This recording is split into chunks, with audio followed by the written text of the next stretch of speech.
May kakaiba at nakakakilabot sa paraan ng pagtingin ng mga introvert sa ibang tao, lalo na sa mga taong minsan na nilang pinrotektahan. Mukhang tahimik lang sila at walang kaalam-alam, pero habang ikaw ay kampante, sila ay nagmamasid sa mga micro-reactions mo, sa mga biglaang emosyonal na pag-atras, sa hindi mo napapansing pagbabago sa enerhiya. Sa video na ito ay tatalakayin natin ang 5 kakaiba at hindi pangkaraniwang paraan kung paanong eksaktong naaamoy ng mga introvert kung sino sa mga kaibigan, pamilya o karelasyon ang palihim na umaasang mabigo sila. Kung minsan mo nang naramdaman ang unti-unting paglayo ng isang introvert sa iyo, malamang alam na nila ang isang bagay tungkol sa iyo na pilit mong itinatago.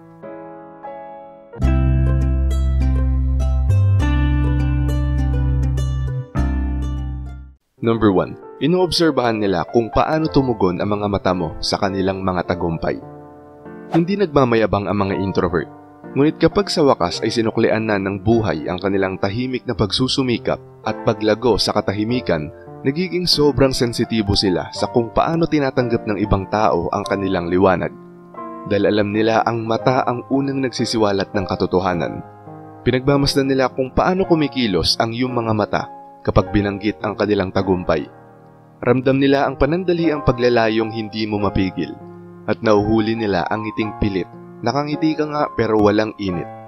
Hindi ito paranoia, ito ay pattern recognition. Nababasa nila ang discomfort sa likod ng mga hollow na congratulations. Ramdam nila ang microsignal na nagsasabing, pumapalakpak ako, pero sana hindi mo ako naunahan.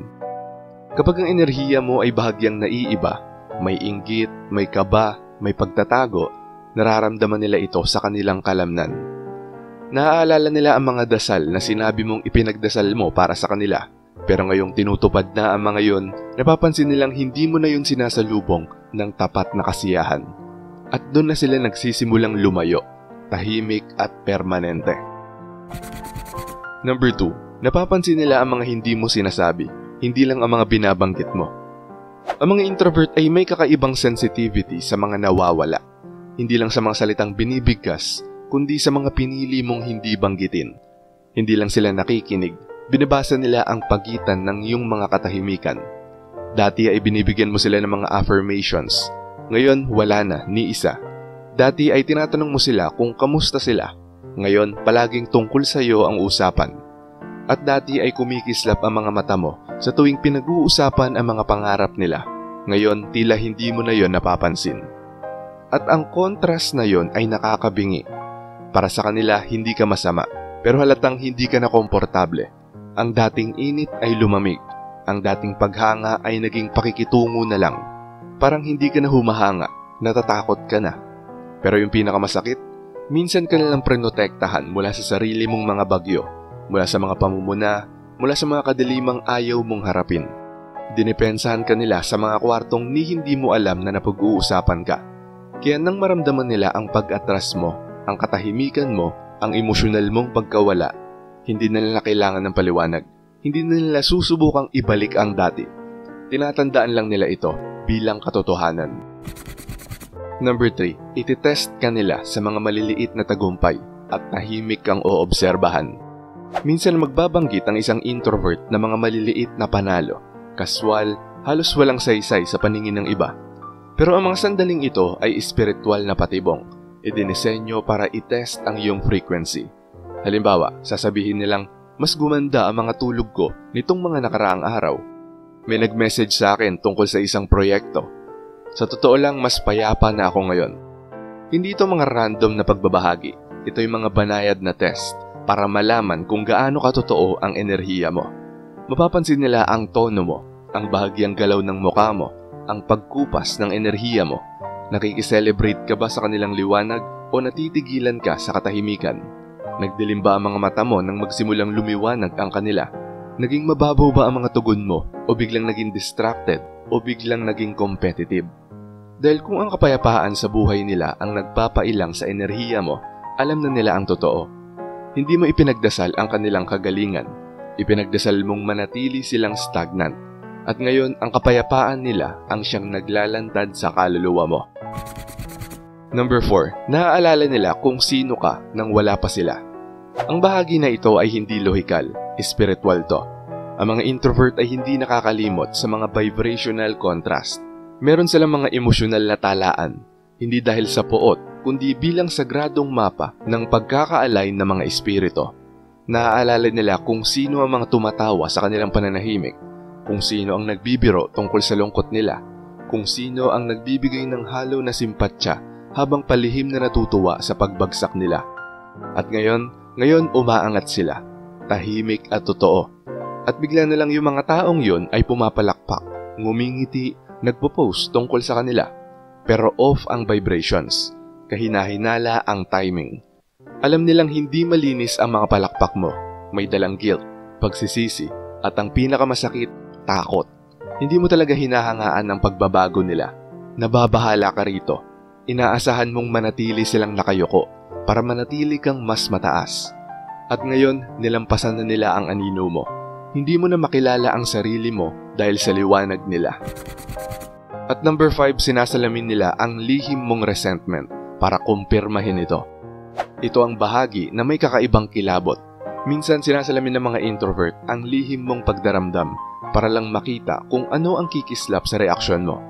Binababa nila ang sarili para lang makita kung mapapansin nilang parang gumaan ang loob mo.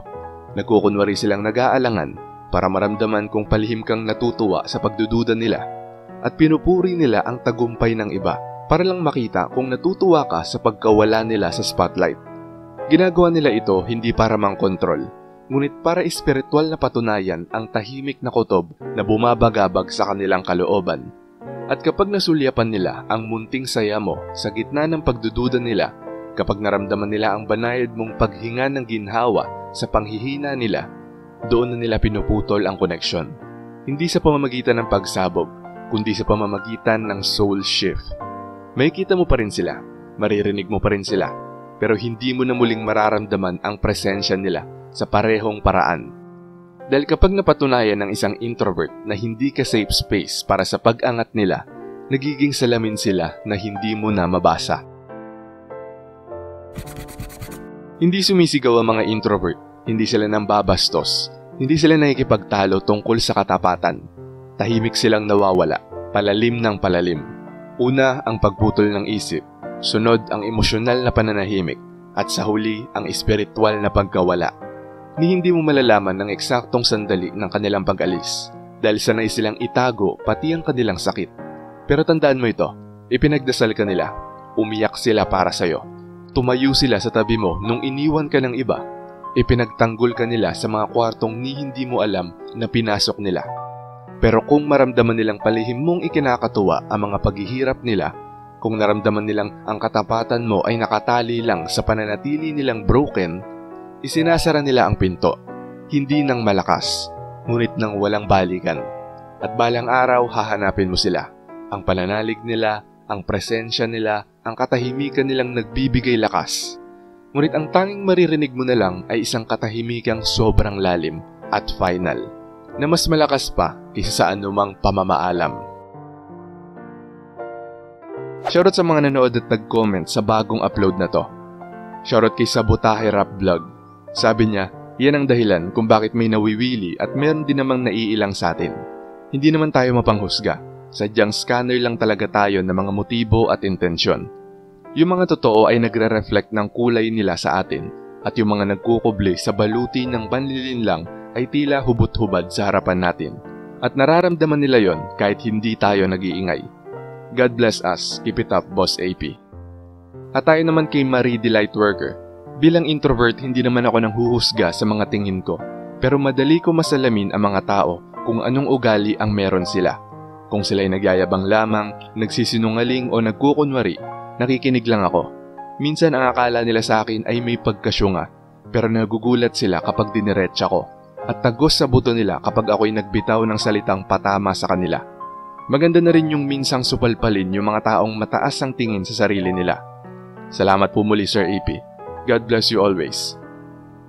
At shoutout din kila Annalyn Granada, Pax Tumulak, Malia Momena Bantas, Christian Carl Pulido, Lorena Bintas, Cathy, Kalayaan Kapayapaan, Emma Villanueva, Mids Aming, Gretchen Marie Kayanan, Jola Short Video, at kay Cerulean Blue Delta.